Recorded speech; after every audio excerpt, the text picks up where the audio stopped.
These must be little chairs. You know? Yeah.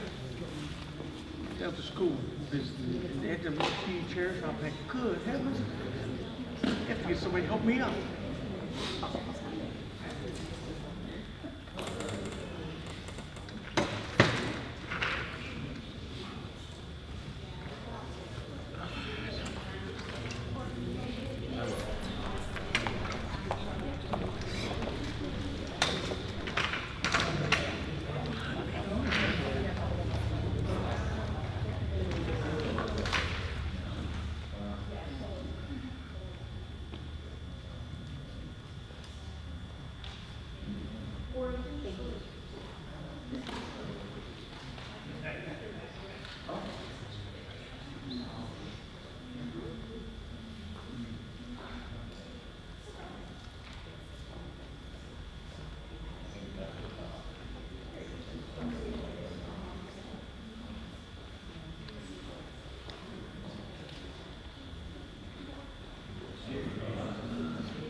I think they're waiting for somebody from Lynchburg.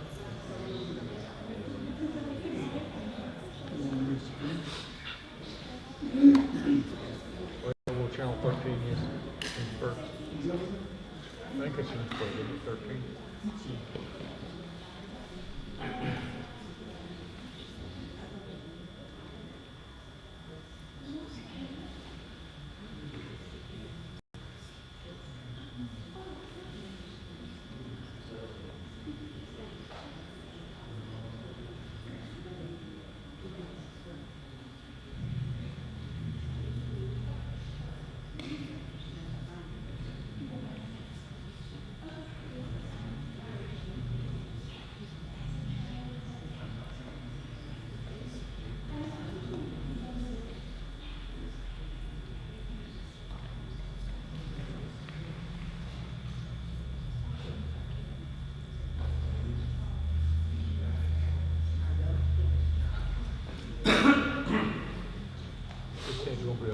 I should be a patch both my names in there.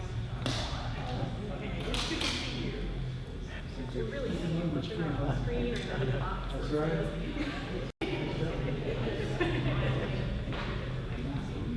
You're there by your box. Yeah, that's unfortunate. That is unfortunate. I get it. But we're pretty casual here, so you probably are right.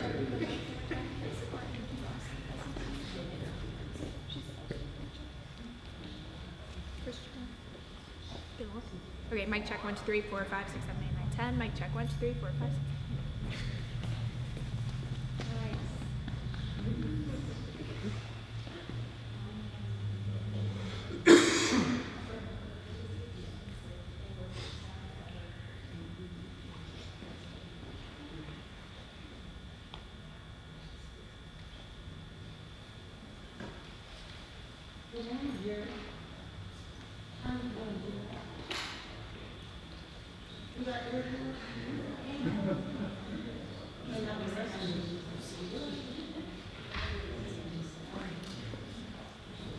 zone, Steph.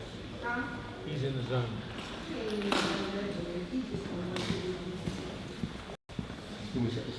Yes, sir, if you don't mind.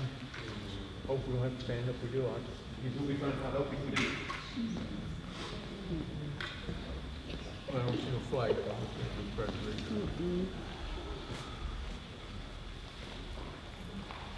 Are you nervous?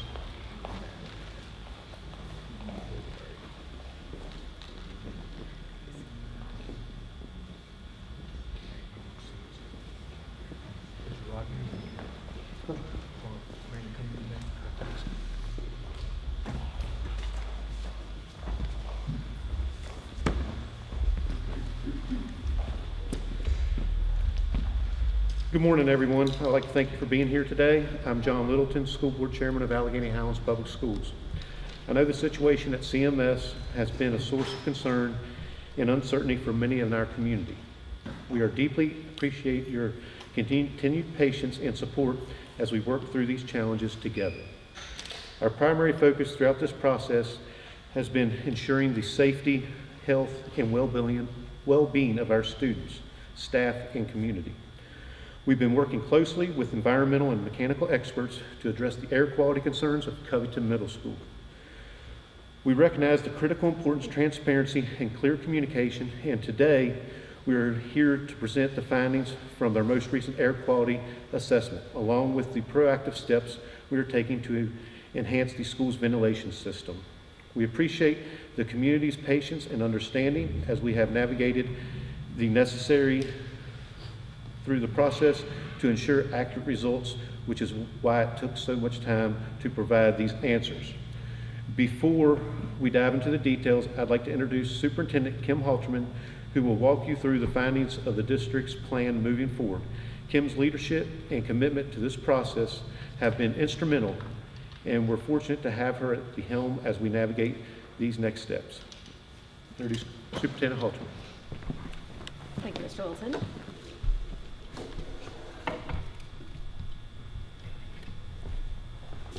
Thank you. Good morning, everyone. And again, we appreciate everyone being here with us this morning. I am Kim Halterman, Superintendent of Alleghany Highlands Public Schools. And I want to begin today in thankfulness to our community and acknowledge the frustration, uncertainty, and incredible challenge for all of us that this situation has certainly been. This has been disruptive to our students, families, and staff, and we appreciate everyone's patience while we have completed investigations. We began investigating an odor separately and also have been working to ensure that our air quality is appropriate in our school building for a building used for that purpose. We're also committed to using what we have learned through this process and performing any improvements that we can. Approximately 36 hours ago, we received the results of an occupied building air quality assessment. This is our latest report. I'm glad that I have good news for you.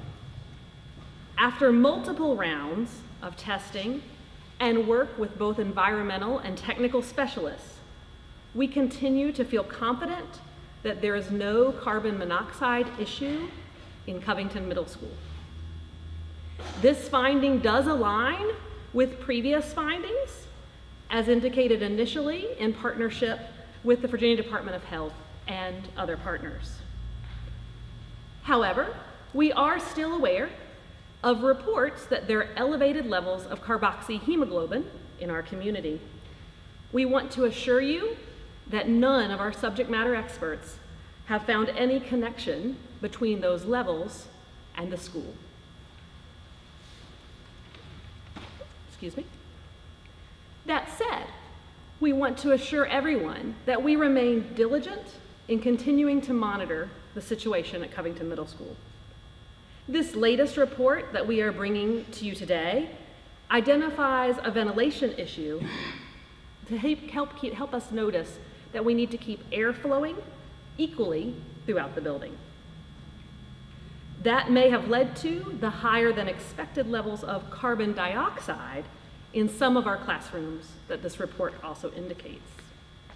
Several of these classrooms correspond to locations where individuals feel that they have detected an odor. Carbon dioxide is different than carbon monoxide and is a naturally occurring gas that we breathe in and out. While the levels were higher than we would like, they are well below OSHA regulations that we must follow for our school buildings. However, because of this, we would like to do some steps proactively in partnership with the Alleghany Highlands School Board. First, we wish to and will upgrade our ventilation system and that associated equipment at Covington Middle School. We are also purchasing temporary window units that will be installed to assist in that situation. Following extensive investigations that have been ongoing, it continues to be true that we have not identified a safety issue that would require us to close the school. It is our intention to keep students in school for the remainder of the year. Unfortunately, we do not know the source of the original odor, but our subject matter experts have continued to remind us throughout this process that the odor originally detected was not the same as carbon monoxide or carbon dioxide. The odor investigation, however, has assisted us in identifying a ventilation need for improvement that we are in the process of correcting. At this time, I'd like to introduce one of our subject matter experts who is able to be with us today, and that's Mr. Chris Chapman. He is an environmental expert, and he'll be happy to address you today. Thank you. Thank you. My name is Chris Chapman. I'm Director of Industrial Hygiene for ECS Mid-Atlantic. And we did the investigations, 3 investigations. So the initial investigation after the reported incident, and what we did, our understanding, it was primarily a carbon monoxide issue.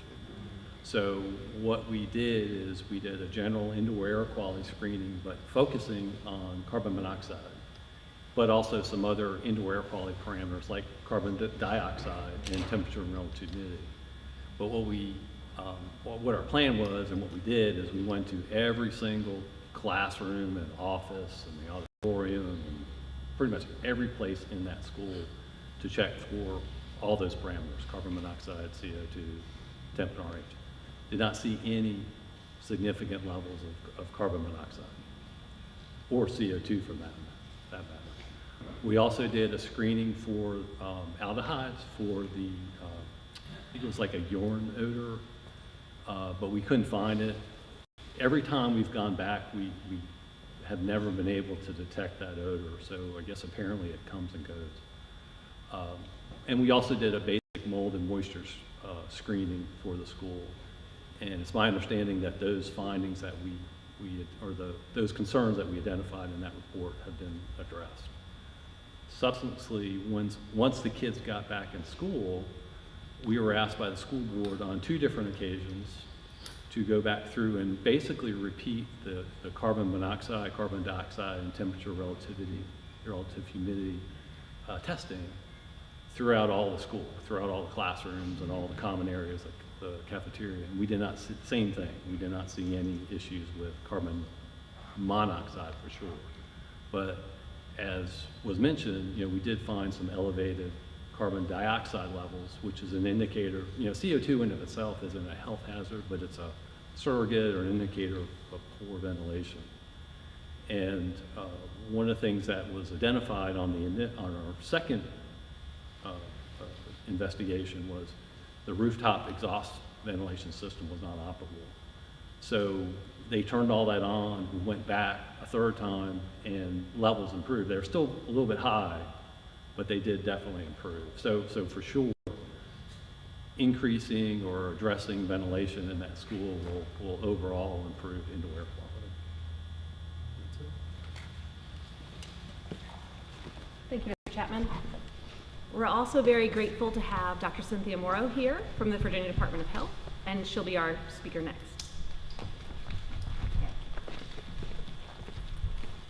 Good morning. The health department first became involved in January when there were reports of an event at the school, and based on the preliminary information, we talked with the healthcare delivery system and identified that there was a small number of people who had elevated carboxyhemoglobin levels. In hindsight's always 20/20, we realized that now that is likely a baseline level of elevated carboxyhemoglobin levels in the community. And so since January, the health department has been working with subject matter experts to try to identify what the cause of elevated community levels of carboxyhemoglobin levels represent. And I have to be crystal clear. They cannot be associated with the middle school based on the fact that the school was closed when the overwhelming majority of positive findings of elevated carboxyhemoglobin levels were identified. In other words, again, the school showed us baseline levels of elevated carboxyhemoglobin levels in the community. Now, I want to be very clear. I'm using the term elevated carboxyhemoglobin because we're still trying to understand whether that represents a true exposure to carbon monoxide. We're working with labs across the country to see if this is a lab issue, if we're working with DEQ, the Department of Environmental Quality. At this point, we have no reason to believe that this is a significant public health threat to the community, but we continue to investigate it. We have a lot of people working on this, and I'm confident that in the meantime, we're going to get to the answer of these elevated carboxyhemoglobin levels. One thing I can say is that throughout the last several months, working closely with the school district, with the school board, I can say that this school board and the school district are really invested in the health of this community. And because of that, they've hired a subject matter expert to really look at this indoor air quality issue. And I do think that we have identified that there is a ventilation issue, and I'm confident that the school board and the school will work to address that ventilation issue. That is separate and distinct from the community-wide elevated carboxyhemoglobin levels. And once more time, I want to say that we're talking about a lab finding, not necessarily a clinical finding. So I hope that that answers some questions, and thank you for having me here today.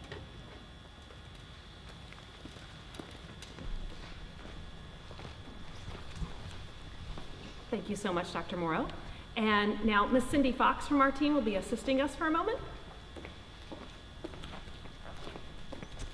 Hello, everyone. Thank you for coming out today. And at this time, we're going to take about 5 to 7 questions from the audience.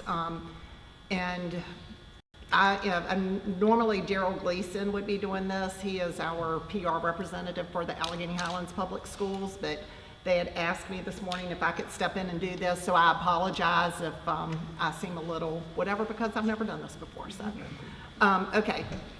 Yes, ma'am. Do you guys suspect any sources for the elevated community levels? People have asked if the paper mill or recent work on sewage pipes in town could be to blame.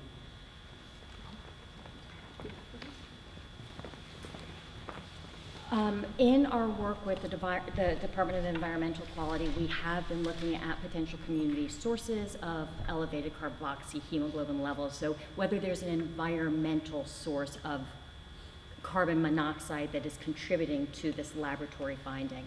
At this point, looking at the EPA levels of the paper mill specifically, everything is well within the regulatory standards. We have not yet been able to identify any particular source. I do think that this is an important reminder of what the most common causes of a true carbon monoxide exposure are in individuals and families. And typically it's going to be wood burning stoves. Anything that burns, incomplete combustion is the source of carbon monoxide. And so we do think that it's critically important for people to remember that carbon monoxide is a silent, odorless killer. We hear stories about it all the time. We are not talking about that at a community-wide level. But we always, as a public health person, I want to make sure that people know that they should have carbon monoxide detectors installed, That's separate from what we're talking about. Carbon monoxide poisoning is separate from what we're talking about, which is an elevated carboxyhemoglobin level of undetermined significance. Okay, any other questions? Yes. We have a slot about moving some of the school students to Clifton Academy. Thank you for that question. It is our intention to keep the school year functioning with as minimal disruption as possible, and for that reason, it's our intention to remain at Covington Middle School, that we do believe to be a very safe building at this time and previously, based on our previous findings. That's consistent with the opinion of the staff as well as the Alleghany Highlands School Board. That is the board corporately speaking. Thank you.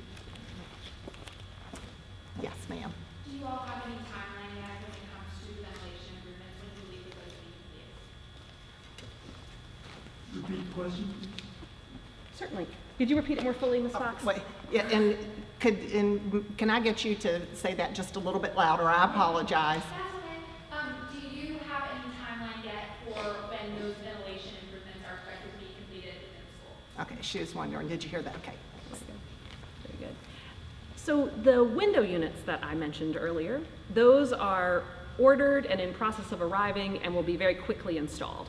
The rooftop unit that I also mentioned is a little bit of a different scenario, probably understandably, because it does involve work on the roof. We want to make sure we're not disruptive in a further manner to our students, of course. We do anticipate that work being completed this summer.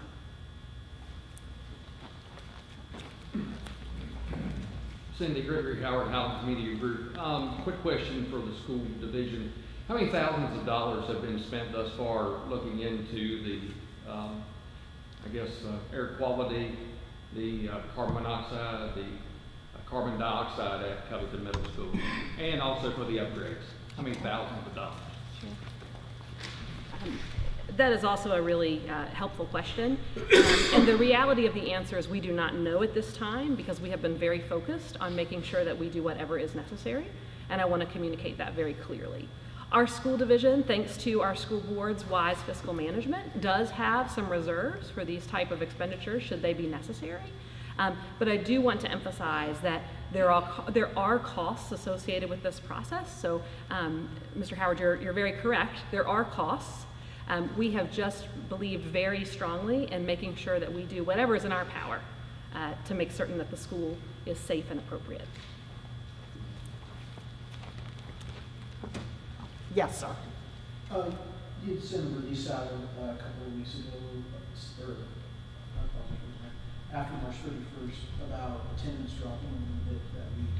Has attendance risen back to where it was before, and to where I believe you said that we had high attendance those 2 weeks prior? Just making sure everyone heard that question. That question was about attendance at the school. So our attendance has been variable since reopening, and I want to emphasize that. And I do not have those concrete numbers in front of me, so I am speaking in general terms. The first week we were back in the building, our attendance was approximately normal to that time of the year in that building, because students have different attendance patterns based on illnesses and things of that nature that just happen to be in the community. A higher than usual number of students did not attend school following the odor on March 31st. And we're in the process of analyzing where those attendance numbers are at the very moment. We would like to encourage our students to be in school, certainly. We do, again, certainly understand the concerns that are present in the community, and this is a good juncture for me to remind everyone in the audience of our website that has been separately dedicated for this information and this process. It is CMS Incident, so just the initials for the school, then the word incident, no dots or dashes, .com. That website was also significantly updated at approximately 11 a.m. this morning. You'll find all the previous materials that were available on that website, but you'll also find the report we've been referencing and some updated answers to questions. We would like to reiterate to the community, we really appreciate when people use the form on the website to submit questions for us, because that is feeding our process of updating those frequently asked questions. That's helping us to operate efficiently and focus on our kiddos. It's also helping us get information the community needs to the community. Thank you. I have one more question. Yes, ma'am. We were told last month that you guys still didn't know how detectors weren't installed at CMS. It's been a little over 2 months. Do you guys know yet? If not, what's taking so long to figure that out?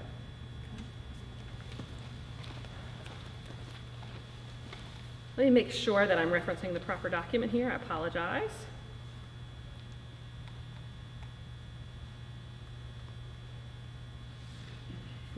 So the leading thing I want to assure is that there are carbon monoxide detectors in all of our buildings. We do have some indication that there was potentially a carbon monoxide detector installed at Covington Middle School on January 31st, but we cannot conclusively say that despite our deep investigations into that matter. That's just simply because the records there are historic and we don't want to misspeak, okay? So I want to be very candid about that. The important message that I want to make sure everyone hears is, just as Dr. Morrow was indicating, we should all be taking carbon monoxide seriously in any building we might be entering, and we're very pleased to have numerous detectors in Covington Middle School. Who is being accountable for that? Do you know? That would not be a question that I could directly answer because some of that information is historic. Thank you. Yes, ma'am. We were getting claims about parents being held accountable for kids being out, maybe truancy claims. Can anybody talk about that? Okay, and that question was, you're getting claims from parents about truancy and children being dropped from the roll? Ms. Fox also happens to be a subject matter expert on that question, but I'm happy to assist Ms. Fox, Okay. whatever you need. Well, I can say, and I had this morning, if you go to its Virginia state code, and I had it written down, I apologize, but the state requires that after a student misses 15 days of school, consecutive days of school, does not matter the reason, excused, unexcused, that they must be dropped from the roll. What the parent needs to do is then just contact the school and re-enroll. But that is a state code of Virginia that after 15 consecutive missed days of school, the student must be dropped, does not matter the reason. What's your response to the lawsuit filed yesterday by parents? We do not have a copy of that information, so we have certainly are aware of that information from media reports, but we do not have a copy of that information, so we do not have information to answer your question. I apologize. Have you asked for the copy? We would anticipate that a lawsuit would be served to us as appropriate. Okay, we're have just a couple more questions. Okay, yes, sir. I guess this is one for the house experts. You mentioned the urine odor comes and goes. Is that a common occurrence, or is it is that weird? I'm just trying to think of an odor that comes and goes that has a common smell. I'm certainly not the expert that Dr. Morrow is, so I absolutely defer to her to answer any question here that she might find related. But I can explain a bit more about the reports of smell. Particularly around January 31st, the reports of smells were very differently described by different individuals. The most common description has been something ammonia-like or urine-like. For that reason, you might imagine part of our extensive checking of the building has been checking for things such as sewer gases, a dry trap somewhere in the restroom, that sort of thing. Our team, along with additional subject matter experts, have been engaged in that process. We have not found something at this time that explains that form of source of smell. We have had other smells reported more incidentally, like there was a smell reported recently that was described as broccoli-like. There have been some different characterizations of different smells, but the one that we would say is the most frequent is the urine or ammonia-like smell. When Mr. Chapman was speaking, he spoke to his team taking a look at some specific chemicals that might produce that smell, and I would absolutely defer to him to even properly pronounce those terms and make certain that you're aware of exactly what they tested for. But they were aware of that smell piece and trying to make sure that they did any follow-up that was appropriate. Mr. Chapman's team did not locate a source for that smell, and I know he has stated that as well today, but I'm happy to defer back to you, sir. Yeah, sure. It's hard to test for something if it's not consistent. So if something comes and goes, it's you know, we're at the school 3 different times on 3 different occasions, and we never detected the odor. So if it's not there, it's hard for, you know, we really can't sample for it. When we do these indoor air quality investigations, more often than not, there's a consistent odor, like what the superintendent was saying, you know, like sewer gas, you know, the rotten egg odor. So it's like, oh, well, that's a really easy one to investigate and test for. But if you have a urine odor that just comes and goes and is very random, it's so difficult, because it could be occupant related. Who knows? It's just difficult to pin something like that down. But the emphasis, you know, for all of this would be, hey, let's get the ventilation system fixed, because once we get adequate fresh outside air in the building, a lot of these odors and these problems kind of just go away, if that makes sense. And to answer the question a minute ago about the dropping of the students from the roll, it is Virginia Code 8VAC0-110-130. And you can look that up if you have any further questions about that. I have one last little follow-up to the question I just asked. You guys knew detectors were required for years, but didn't have them installed, or maybe you had one, but you weren't sure. I just want to know who was responsible for that. So the way that I'll give you a little background, and that might be of assistance. So in July of most years, there is an update provided to school divisions of legislation that goes into effect, typically July 1, that school divisions are then required to follow. We can absolutely locate records of that being transmitted to our staff to execute in all of our buildings. So that I can absolutely assure you of. So we did have carbon monoxide detectors in a variety of locations, but we have certainly amplified that at this time. Gotcha. Thank you. Okay, we have time for one more. I'll let you get yours in. Yes, sir. One other question about, from Mark Sleeper. You moved some of the students from the 3rd floor to another location according to the release. Is the 3rd floor being used again? So I just want to make sure everyone heard that question. The question is basically, are there any areas of the building that we're not using, you know, due to any concerns? The answer to that is no. We do want to make sure people are aware that at different times we have allowed classrooms to relocate or guided classrooms to relocate, depending on the exact circumstance, so that we could make sure we more fully investigate whatever concern might be present. We have also placed a variety of maintenance staff in the building at a variety of times, hoping that our maintenance team, with their own expertise in different systems running in our building and our plumbing and all of those things, could help identify any concerns. At this time, that process has not resulted in any concerns that would change any of the other information we've presented today. Okay, thank you for coming out today. I don't know if anybody wants to, Mr. Littleton, do you have anything else to add, or Ms. Halterman? But I do know for the media, on your way out, there are some packets back there. It's a media kit it has some additional information for you, so please make sure that you pick one of those up when you exit today. Thank you. Just want to thank everybody for coming. Yep.